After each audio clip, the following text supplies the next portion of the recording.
Hello friends, in last video we understood the meaning of balance of trade. Now in this video we will try to understand the balance of payment. BOP is stand for balance of payment. Now what is balance of payment?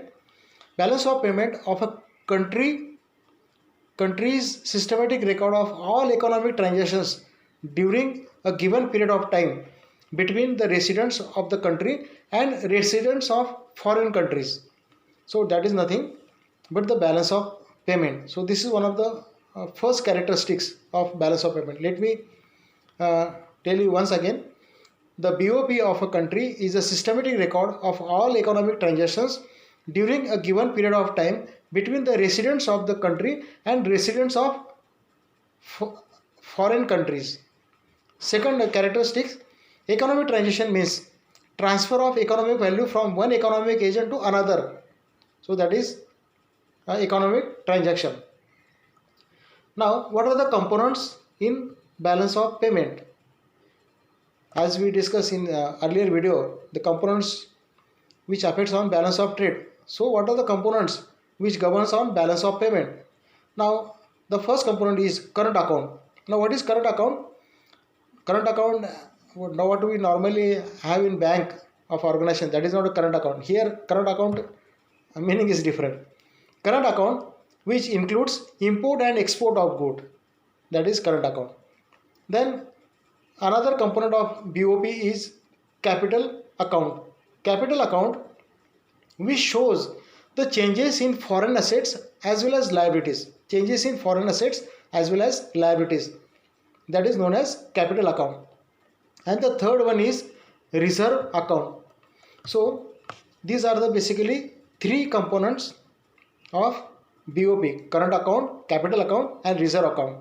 Now after understanding this BOT and BOP, there are several world level organizations which are there in international scenario. Now to understand the one by one, the one of the very famous World Bank, we all are aware, World Bank, which was opened in 1944, created at Bretton Woods in July 1944. Then it was in 1944. Then there is IMF. IMF stands for International Monetary Fund, which was created in December 1945.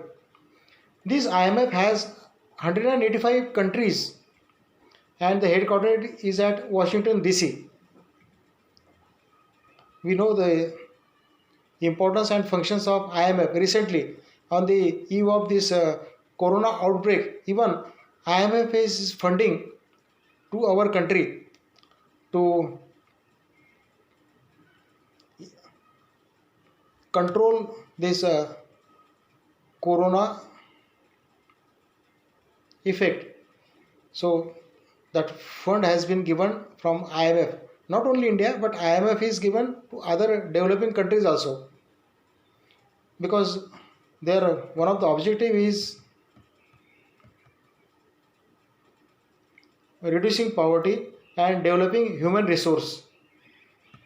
Even World Bank has also financed in several ways to the India. Say, giving example of polio, eradication of polio.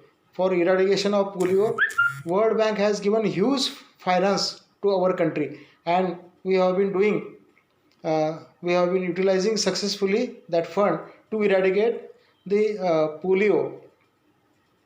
We all are aware that how we have been using that fund at a national level, because since it is a national program and a huge fund is being given by World Bank. So World Bank, as I told you, the IMF, then there is also another organization which is known as ADB, Asian Development Bank. Now Asian Development Bank, which was opened in August 1966 to facilitate economic development and welfare countries in Asia and Pacific. Now this ADB has about 67 members. Its headquarters in Manila, Philippines, and they have been also, and the Japan to prominent position and contributed 22.6% of its capital, whereas India has contributed 5.36%. Now, how this ADB is helping our India? See, ongoing projects, Jaipur Metro Rail, even in Pune also we are having Metro Rail. So these funds are being channelized through this ADB bank. Then MP Power Transmission and Uttarakhand Assistance. So these are some example of ADB. So these are some concepts and organizations I felt that to discuss with you. Thank you.